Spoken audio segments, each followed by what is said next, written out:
La matinée s'éveillait à peine sur la grande place de Publa. L'air se chargeait de parfums mêlés, celui du pain encore chaud sortant des fours et celui de la fumée des braises qui s'échappaient des petits braseros où l'on préparait déjà les premières tortillas. Les cloches de l'église, au centre du bourg, résonnaient dans l'air pur et clair, annonçant la première messe du jour. Autour, les marchands s'affairaient à dresser leurs étals, les uns étalant des tissus aux couleurs vives, d'autres empilant des fruits ou des bougies odorantes. Les passants pressaient le pas, chacun absorbé par ses soucis. Mais au milieu de ce va-et-vient, une petite silhouette avançait, discrète, presque invisible aux yeux des grands. C'était Massia, un garçon de 12 ans à peine, qui portait sur son épaule une vieille boîte de bois contenant ses outils, brosses usées, chiffons élimés, quelques pots de cirage ébréchés. Il n'avait pour métier que celui de cireur de chaussures, un métier dur pour de si petites mains encore marquées de l'enfance, mais déjà durcies et calleuses par l'effort quotidien. Ses yeux, sombres et profonds, portait une détermination qui contrastait avec la fragilité de son corps mince et fatigué. Massia, dans le cœur de tous ceux qui traversaient la place, n'était rien de plus qu'un orphelin cireur de chaussures, un enfant de trop que la misère condamnait à mendier par le travail. Mais derrière ce regard se cachait une force, une lueur de foi et d'espérance, il voulait gagner quelques pièces, non pour lui, mais pour acheter le remède qui soulagerait sa grand-mère malade, la seule famille qui lui restait. Ce matin-là, la fatigue lui pesait plus que d'habitude. Depuis l'aube, il parcourait la place, répétant d'une voix timide mais insistante, « Lustrez vos chaussures, sonores, elles brilleront comme neuves. » Pourtant, il ne recevait pour réponse que des regards froids, des refus rapides ou un silence plus douloureux encore que la faim. Découragé, il s'assit sur son petit tabouret près de la fontaine et glissa sa main dans sa poche.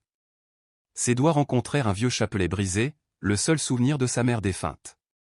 Il porta le chapelet à ses lèvres et murmura une prière qu'il connaissait par cœur, « Virgencita de Guadalupe, ne m'abandonne pas », c'est alors qu'une ombre se projeta devant lui. Un vieil homme courbé, appuyé sur une canne, s'arrêta et le fixa de ses yeux tranquilles. Dans ses mains, il tenait une paire de chaussures abîmées, fendillées, au cuir si craquelé qu'elles semblaient impossibles à raviver. « Crois-tu pouvoir faire quelque chose pour ces vieilles compagnes » demanda l'homme d'une voix tremblante. « Elles sont les seules que je possède. » Massia hésita. Ses chaussures paraissaient mortes, mais il lut dans les yeux de l'aîné une confiance muette. Alors il hocha la tête avec un sourire léger, « Je ferai de mon mieux, sonore. » Ce qu'il ignorait, c'est qu'en passant son chiffon sur ce cuir usé, un reflet inattendu surgirait, un éclat qui ne venait pas de ce monde. Sa vie, jusque-là invisible, allait basculer, il deviendrait le témoin d'un miracle. La mémoire de son père s'était effacée de son esprit d'enfant depuis longtemps. Sa mère, elle, était partie quand il avait 7 ans, emportée par la maladie. Depuis, seule sa grand-mère Rosa, aux cheveux d'argent et aux yeux tendres, veillait sur lui, malgré son corps affaibli. Dans leur petite maison faite de briques usées et de tôle, à la périphérie de Publa, ils partageaient la pauvreté avec dignité. Chaque matin, avant de partir, Massia s'agenouillait près du lit de Rosa et écoutait sa voix fragile, « Mon petit, n'oublie jamais de te confier à la Vierge. Elle ne délaisse jamais ceux qui se fient à elle. » Ces mots, il les portait comme un trésor dans son cœur tandis qu'il marchait près d'une heure pour atteindre la place, endurant le froid piquant du matin ou la chaleur brûlante du midi. Sur le chemin, il rêvait d'offrir à sa grand-mère une couverture chaude, ou simplement un pain frais à partager le soir. Mais souvent, il rentrait les mains vides et l'estomac creux. Les enfants de son âge allaient à l'école, couraient dans les rues, riaient à pleine voix. Lui portait déjà le poids des grandes responsabilités. Ce qui le maintenait debout, ce n'était pas la perspective de quelques pièces, mais la foi héritée de sa grand-mère. Quand il n'avait aucun client, il se réfugiait à l'église, assis devant l'image de la Vierge de Guadalupe. Là, il restait des heures, chuchotant, « Virgencita, donne-moi la force de continuer. » Dans ces instants, son visage fatigué retrouvait une clarté nouvelle. Il sentait qu'il n'était pas totalement seul. Un jour, des hommes se moquèrent de lui en pleine place, « À quoi sert de prier, gamin? Même la Vierge ne remplira pas ton ventre. » Il baissa la tête, serra le chapelet brisé dans sa poche et garda le silence. Les mots blessants ne pouvaient pas lui ôter la dignité qu'il trouvait dans la foi. Chaque soir, il racontait à sa grand-mère ses petites victoires et ses humiliations. Elle l'écoutait attentivement et lui répétait, « Souviens-toi, chaque larme, chaque effort, chaque prière monte vers le ciel. La Vierge est là, même si tu ne la vois pas, » ces paroles simples constituaient sa plus grande richesse. Les semaines s'écoulaient, monotones et lourdes. Toujours la même foule indifférente, toujours le même tintement des cloches, toujours ce vide dans ses poches. Mais ce qui le blessait le plus n'était pas la faim, mais cette invisibilité. Les adultes passaient devant lui sans le voir, certains s'écartaient même, comme si la pauvreté était contagieuse. Alors Massia apprit à durcir son cœur, à cacher ses larmes. Pourtant, en secret, il s'effondrait. Lorsqu'il n'en pouvait plus, il courait se réfugier dans l'église. Assis au dernier banc, sa boîte de bois posée à ses pieds, il murmurait « Madrecita, si tu m'entends, donne-moi un signe. Pas pour moi, mais pour ma grand-mère. » Parfois, il s'endormait ainsi, serrant le chapelet dans sa main. Les sacristains le découvraient au matin, mais aucun ne le réveillait brutalement, car sa paix silencieuse les touchait. La vie, pourtant, ne lui épargnait rien. Un après-midi, alors qu'il tentait de nettoyer les chaussures d'un commerçant, ce dernier le repoussa violemment. « Dégage, sale gamin, tes chiffons ne peuvent rien pour se cuire, dit-il en riant, avant de s'éloigner. Massia tomba à terre, ses brosses éparpillées autour de lui. Il les ramassa une à une, le cœur meurtri, mais la foi intacte. Ce soir-là, il rentra dans la maison d'adobe où sa grand-mère, épuisée, toussait sans répit, chaque secousse lui arrachant un peu plus de souffle. Le petit s'assit à son chevet, pris d'une peur immense de la perdre. Et ce fut dans ce contexte, alors qu'il semblait que le ciel demeurait sourd à ses prières, que le miracle se rapprochait. Nul dans le village ne pouvait le deviner. Nul ne soupçonnait qu'à travers une simple paire de chaussures usées, le ciel s'apprêtait à répondre aux larmes d'un enfant et aux supplications d'une vieille femme. Ce reflet qui bientôt brillerait devant les yeux de Massia transformerait son destin. Le garçon invisible deviendrait le témoin d'une rencontre qui changerait non seulement sa vie, mais aussi la foi de tout un peuple. Dans la petite maison humide où la Luviano Cesaba de Golpear sobre el techo de la mina, Massia, un nino de Apenado Sano, se aferraba à la única certeza que conocía, la fe de su abuela. Et esa noche, desesperado y sin fuerza, cubrió a la anciana con la manta más delgada que tenían, como si ese gesto pudiera protegerlo del frío y de la miseria. Con la voz temblorosa, le confeso su angustia, abuelita, yo no sé qué hace. Si la Virgen no ayuda, no podremos más. La anciana el miro con la ternura de quien ha aprendido a esperar contra toda esperanza. Le acarició el rostro cansado y respondió con suavidad, y yo, la Virgen nunca le gatarde. Confia, ongduela. Aquella palabra se grabaron en el corazón del niño como una semilla escondida que aguardaba el momento de florecer. Al día siguiente, Massia se levantó más temprano que nunca.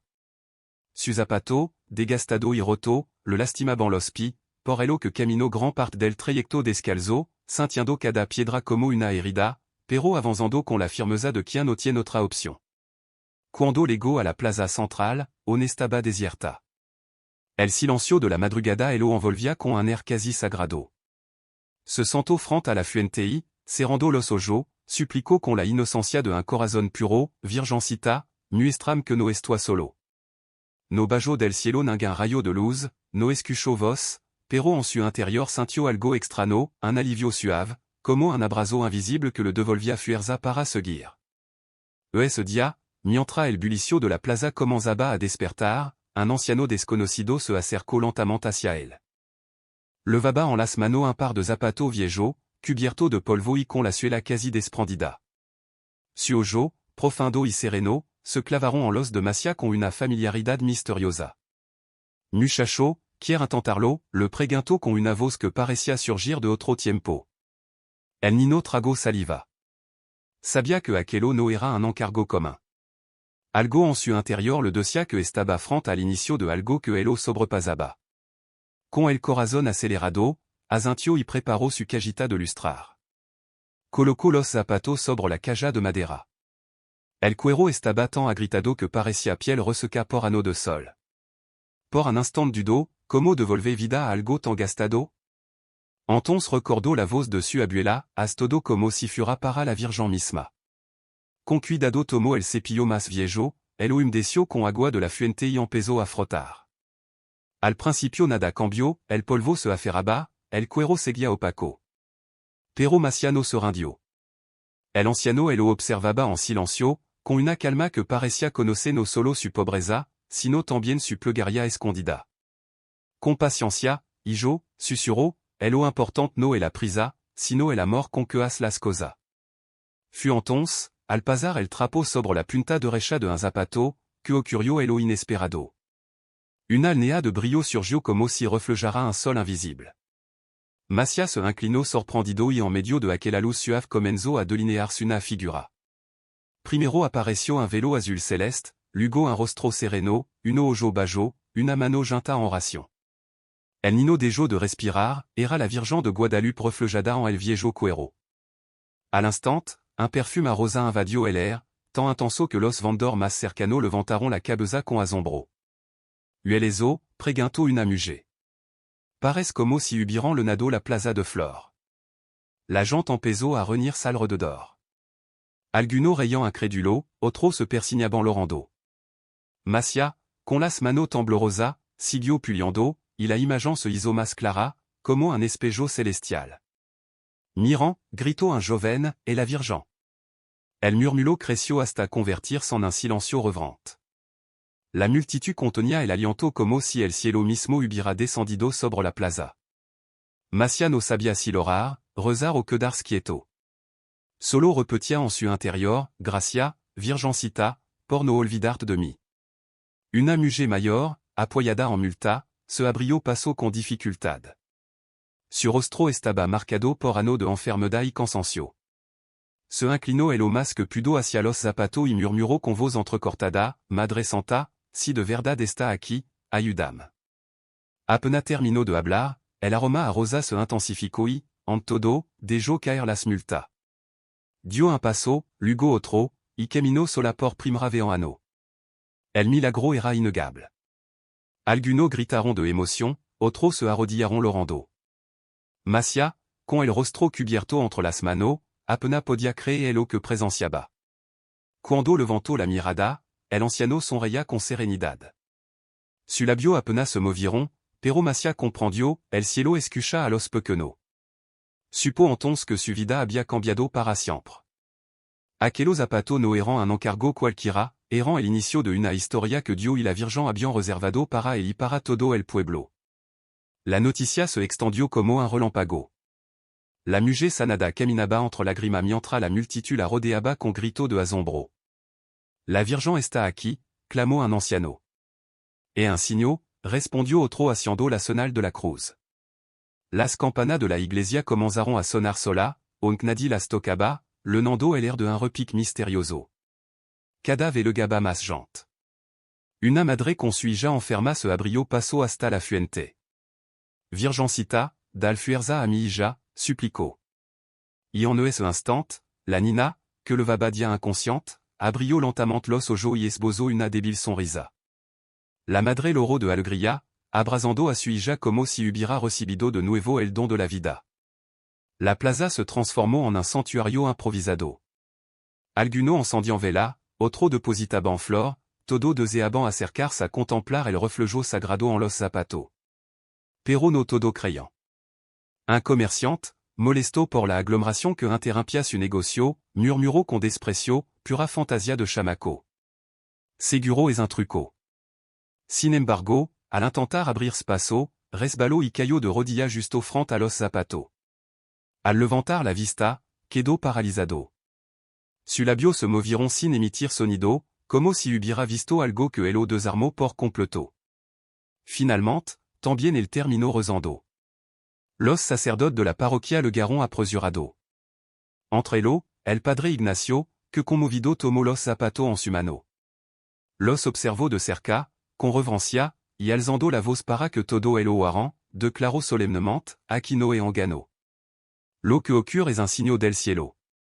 La Virgen de Guadalupe ha querido mostrarnos su presencia en medio de nosotros. La multitud estaló en canto y oración. Muchos cayeron de rodillas, otros levantaron las manos al cielo.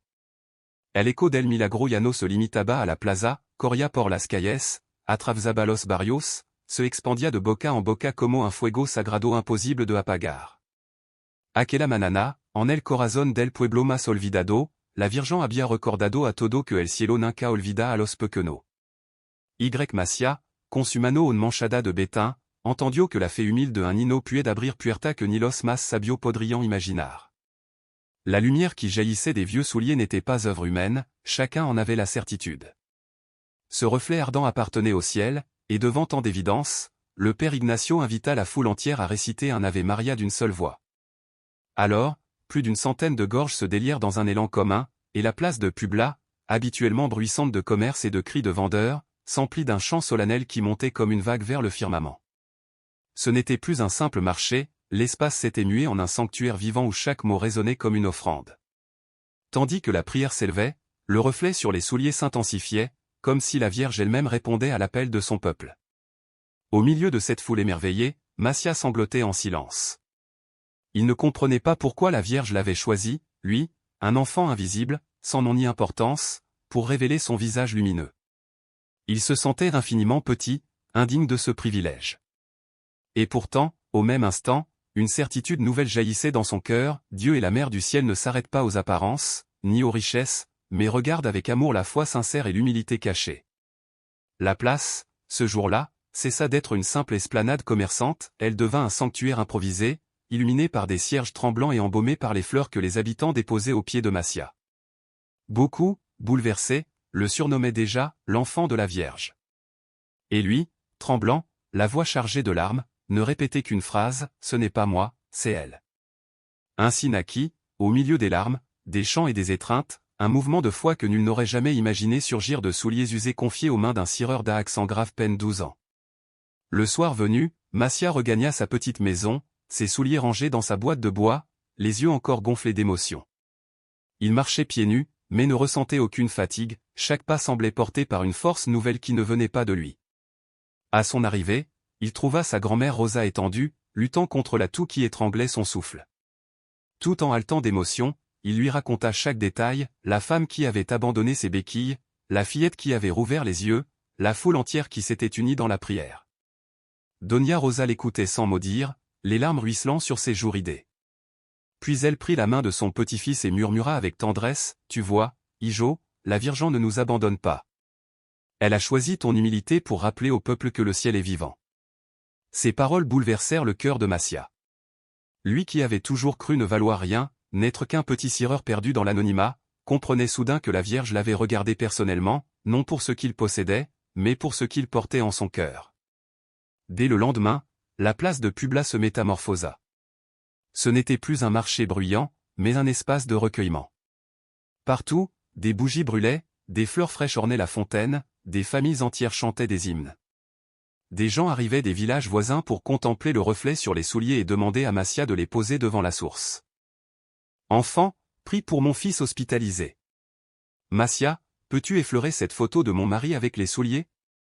Le garçon, bouleversé, ne savait que répondre. Toujours, il répétait, « Ce n'est pas moi, c'est la Vierge qui écoute. » Face à l'afflux, le père Ignacio décida de transférer les souliers dans l'église. Dans une chapelle latérale, il les déposa sur un petit autel, entouré de fleurs blanches. Massia, bien qu'il regrettât de ne plus les tenir entre ses mains, comprit que c'était juste, ce trésor n'appartenait plus à un seul, mais à tout le peuple. Et pourtant, le plus grand miracle se produisait en lui. Chaque humiliation subie, chaque moquerie, chaque jour de faim, se transformait peu à peu en souvenirs transfigurés. Ce qu'il avait autrefois vécu comme des blessures devenait un chemin de grâce. Là où logeait le ressentiment, surgissait maintenant la gratitude. Même ceux qui s'étaient moqués de lui revinrent, confus, demander pardon. « Excuse-nous, muchacho, nous n'avions pas su voir qui tu étais. » Et Massia, avec la simplicité d'un sourire lumineux, répondait, « Moi non plus je ne suis rien. L'important, c'est que la Vierge nous aime tous. » À mesure que les foules se rassemblaient, une transformation plus profonde encore bouleversait la communauté. Des voisins brouillés depuis des années se réconciliaient devant l'autel. Des familles brisées retrouvaient l'unité dans la prière. Les pauvres, longtemps invisibles, découvraient dans les yeux de la Vierge un reflet de leur dignité. Quant à Doña Rosa, elle commença à se rétablir. Chaque flamme allumée dans l'église semblait insuffler un souffle de vie dans son corps épuisé. Le jour où elle se leva enfin de son lit, Massia comprit qu'elle aussi avait été touchée par le miracle.